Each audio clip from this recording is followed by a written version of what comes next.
దగ్గర లేదో, లేక నా కోసం మారేంత ప్రేమ నీకు లేదో నాకు అర్థం కావట్లేదు.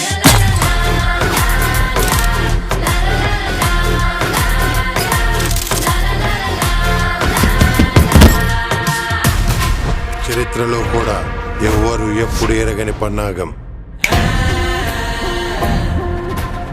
క్రైమ్ ఎవరు ఎంకరేజ్ చేయరు, కానీ జరిగిన క్రైమ్ తెలుసుకోవడానికి ఎగబడి మరీ చూస్తారు. నేను చేసిన మర్డర్స్ వల్ల ఎంతో మందికి ఎంటర్టైన్మెంట్ దొరికింది. నీకు నువ్వేం ఫీల్ అవుతున్నావు? మోస్ట్ హారిబుల్ క్రిమినల్ వాడు.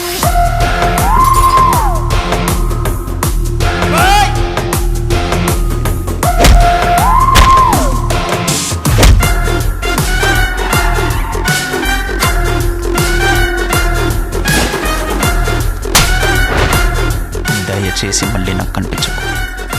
కనిపించావంటే సావదెంగుతావు. Cheers.